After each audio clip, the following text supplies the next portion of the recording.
இந்த 2 லட்சம் 3 லட்சம் பேர் வந்தாங்கன்னு என்ன பண்ண முடியும்? நீங்கள் பாதுகாப்பு வேணுமே. பாதுகாப்புக்கு விஜய்க்கு குறைவாகவே இருக்குது.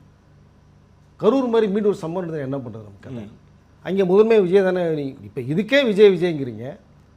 பட் அந்த நபருடைய மரணத்துக்கு வந்து பேரிழப்பு தான். மீண்டும் இதற்கு விஜய் காரணம் கிடையாது.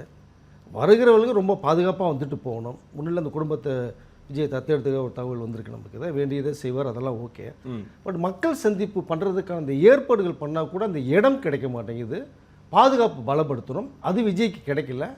மீண்டும் விஜய் மக்கள் மத்தியில் விஜயோட அந்த மவுஸ் ஏறிக்கிட்டே போகுது உங்களுக்கு. எப்படி மக்கள் சந்திப்பு எப்படி பண்ண முடியும்? நீங்கள் அவர் இறங்கி நடக்க முடியுமா? நீங்கள் பிரச்சார வேலையில் மேடல் இருக்கும்போதே இந்த ஆர்ப்பாட்டம்னா நீங்கள் இறங்கி நடக்கிறது ரெடியாக இருக்காருங்க. அவர் வேட்டியை அதாவது பேண்ட்டை தூக்கி போட்டு வேட்டியை மடிச்சு கட்டி இறங்குறது ரெடியாக இருக்காருங்க. நீங்கள் பாதுகாப்பு தரணும், அது ரொம்ப ரொம்ப ரொம்ப முக்கியம். அப்போ எப்படி நீங்கள் இந்த ஒரு தெருவுக்குள்ளே போக முடியும், ஒரு சந்துக்குள்ளே போக முடியும்? இல்லை, வீட்டுக்கு வீடு விஜய் இருக்கார்ல சார், அதை அவர் சொல்லிட்டார். அது இருக்காங்க, அது உண்மை. அதனால தான் பொதுவாக ஒரு இடத்துல வந்து நான் வர முடியல, மக்களை நேரிட்டு சந்திக்க முடியலன்னு கூட இது சந்திப்பாக எடுத்துக்கன்னு சொல்கிறேன்.